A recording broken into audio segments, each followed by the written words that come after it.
The Iowa Mormon Trail crosses counties throughout southern Iowa.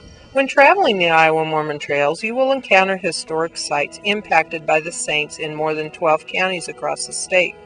One can almost see the presence and hear the voices of the thousands who crossed and the many who did not make it and remain buried in Iowa. The trek from Nauvoo, Illinois to winter quarters or present-day Council Bluffs tested the endurance of humans, animals, and equipment. Beginning in 1846, the Mormons began an exodus from Nauvoo to Utah. They found the journey through Iowa to be a struggle. In Lee County, you will start your journey on the Mississippi River's west side near Montrose with the view of Linger Lunger Park. Read about the miracle of the quails here. The first encampment in Iowa for the Mormons was at Sugar Creek, just northwest of Montrose. An estimated 2,000 saints gathered in the camp during February 1846. Brigham Young's company entered Van Buren County at Farmington on March 5, 1846. They traveled along the north side of the Des Moines River and then crossed the river at Bonaparte. An interpreted panel at Riverfront Park explains their difficult crossing here.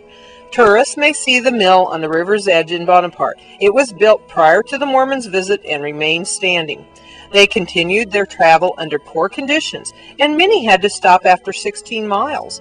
They arrived at Keosauqua, camping just east of town at Richardson's Point for over a week. While in the county, William Pitt's brass band made several performances. One performance was at the Van Buren County Courthouse, presently the oldest remaining courthouse in the state.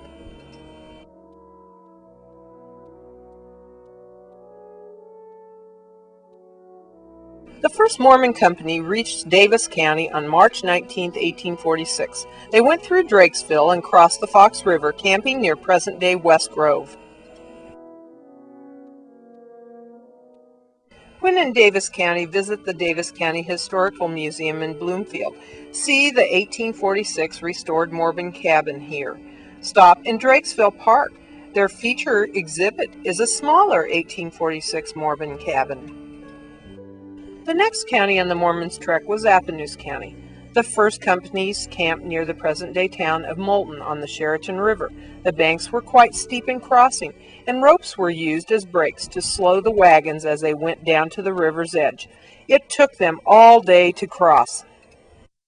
Later in the spring, a northerly route was taken through the county. They camped at Soap Creek Camp near present-day Unionville. Ruts are still visible today. Visit the many attractions in the area, including several museums and Lake Rathbun. In Wayne County, the travelers found wide expanses of treeless plains. The axle-deep mud caused the early companies to plod along at a slow rate. It took 3 weeks to cross the county.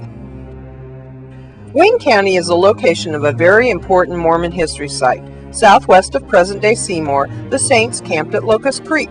William Clayton, a member of William Pitt's brass band, was overjoyed at the news of the birth of his child to his wife Diantha. In celebration of this event, he wrote the words to a song he entitled All Is Well. It was later renamed Come, Come Ye Saints, and is a powerful hymn to the Saints' immigration to Utah. Other attractions in Wayne County are the Prairie Trails Museum in Corydon and a fully restored round barn in the neighboring community of Allerton. The Saints arrived in Decatur County on April 24, 1846. They sent a group of men to start work on a camp where the weary travelers could live until their conditions improved. They named this encampment Garden Grove.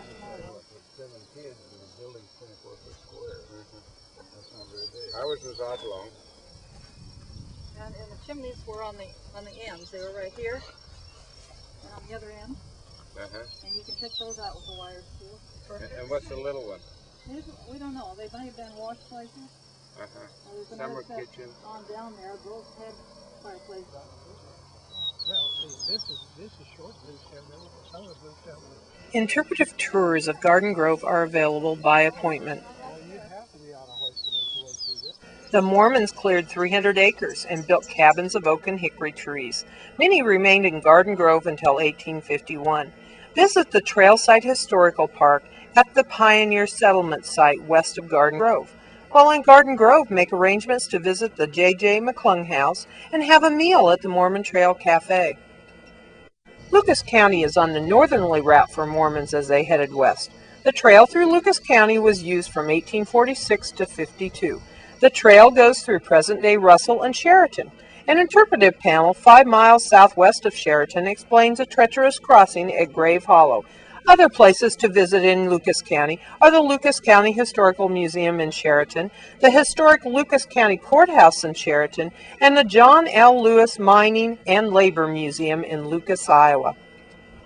The first Mormon company to reach Clark County arrived May 13, 1846. At least 2 water crossings have been found in Clark County. One is located on 7 Mile Creek, a creek named by the Mormons.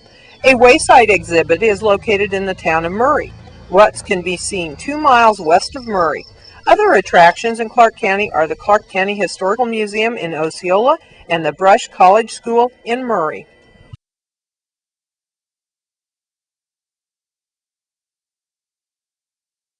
Parley Pratt first found the location for Mount Pisgah in late May of 1846.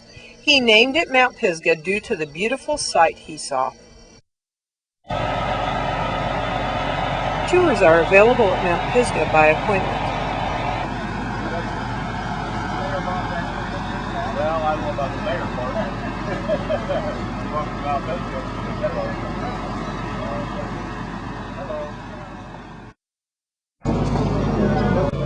This is a very beautiful area out here. We're going to stop here and we're going to teach you how to use the wires.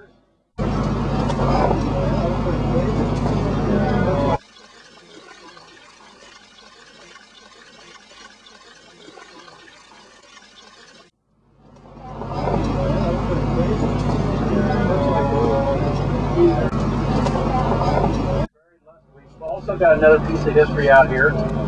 We've got this east-west trail, which is the Mormon Trail, but we also have the north-south trail, which is the Dragoon Trail. And it's the military supply trail, and went from Fort Des Moines down to St. Joe. Just as they did at Garden Grove, they cleared the land, prepared homes, and planted crops.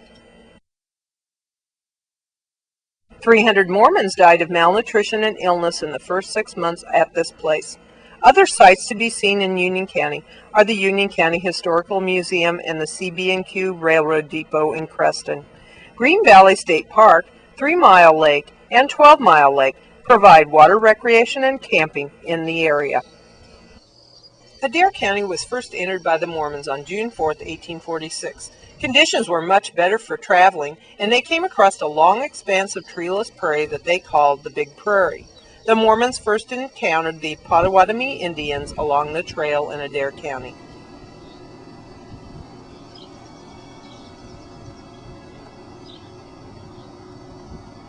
When in Adair County, visit the Bank of Memories in Orient. They have a Mormon Trail exhibit. For some outdoor fun, visit Mormon Trail Park 2 miles east of Bridgewater, Iowa. If you haven't had enough history yet, stop for more in Greenfield and visit the Adair County Historical Society or the Iowa Aviation Museum. The Mormons reached Cass County on June 6, 1846. Local lore says that Mormons were buried at the east end of Reno Cemetery. A wayside exhibit can be found in the town of Lynham and has a description of Mormon bridge building.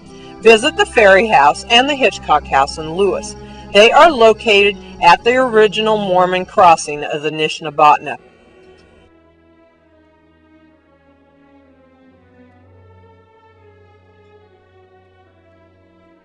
While in Cass County, visit the Cass County Historical Museum in Griswold. For camping and outdoor recreation, spend some time at nearby Cold Springs State Park in Lewis or Lake Anita State Park in Anita.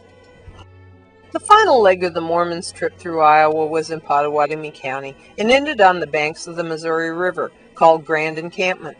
Diaries refer to it as winter quarters and was later called Canesville. Over 10,000 Mormons lived in the area, accumulating necessary provisions for their trek west. The Mormon Battalion was organized at winter quarters to serve in the war with Mexico in 1846. Sites to visit here include the Canesville Tabernacle and the Western Trails Museum in Council Bluffs. In Macedonia, see the boulder that marks the Mormons' West Nishnabotna crossing in 1846.